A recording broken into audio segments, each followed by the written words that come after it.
Hey guys, welcome back. I am making a diamond and pearl kind of champagne inspired by the new year soap.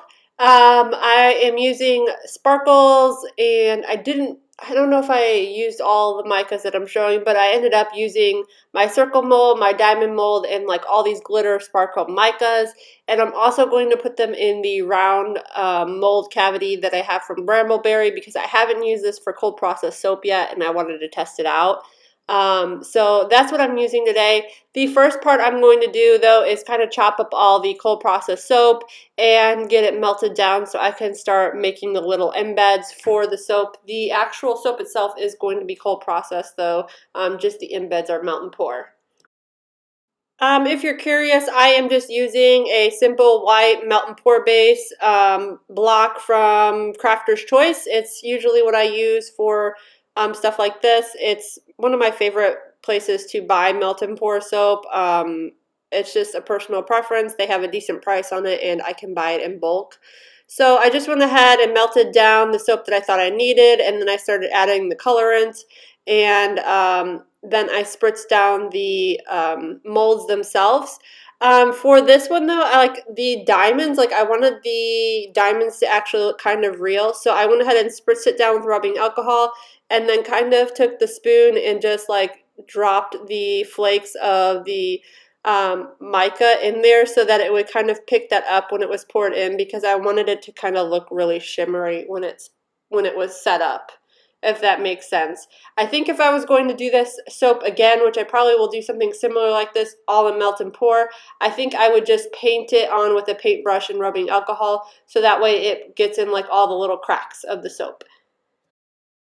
So for the diamonds, I just used the celestial blue and the sparkles, and then for the little kind of pearl embeds, I'm going to use the gold mica because I felt like that would, gold dust mica, again, I say this all the time on this channel, it is my favorite mica. I like to incorporate it anywhere I can, but I used it for the little soap balls in that embed.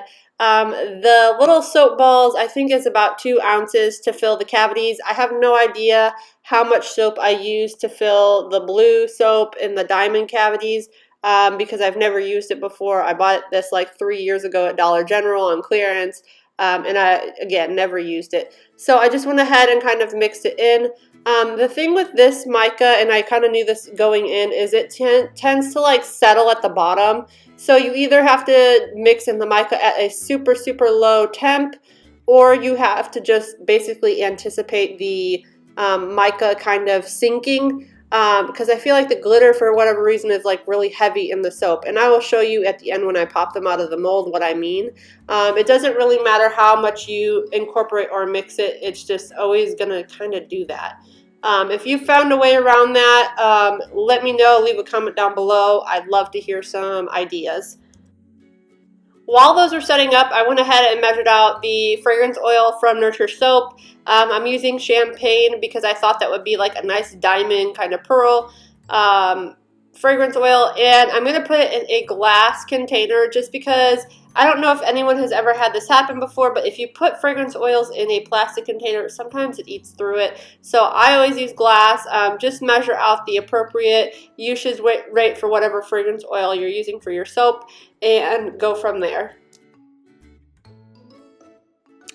I also started measuring out all of my other ingredients.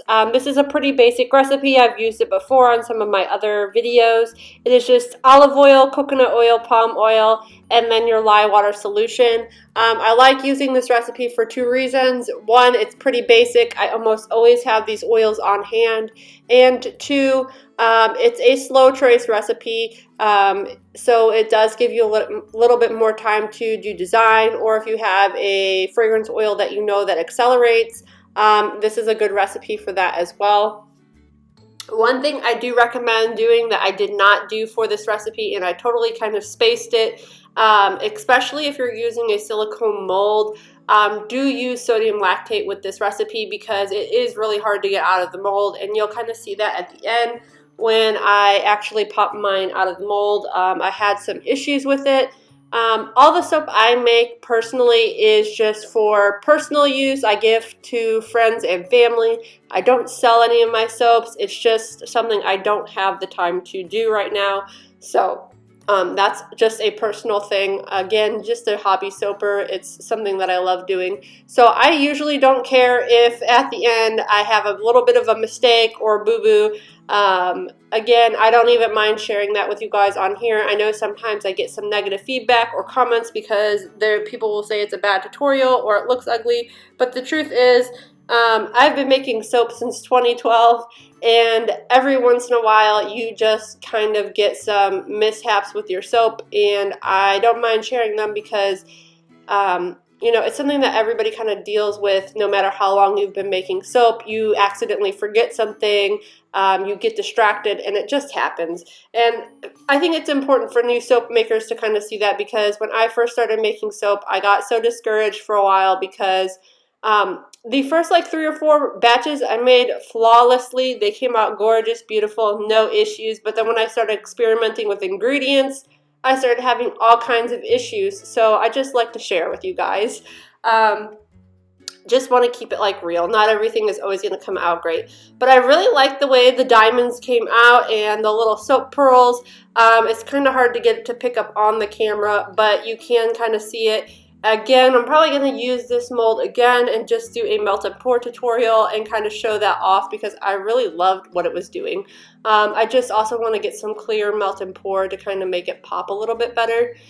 And then, like I was saying before, the gold balls, you can see the bottom is just like a cream color, and then at the top it is very not colorful, but like shiny. So again, I knew that was going to happen, so that's fine. I used some white and some blush color because I thought those were appropriate for like a champagne fragrance, and then I just kind of mixed them together, mixed my lime water solution, and then I let it set up in the mold for 2 days before I tried to pop them out. Like I said, I did have some issues, but hey, it happens.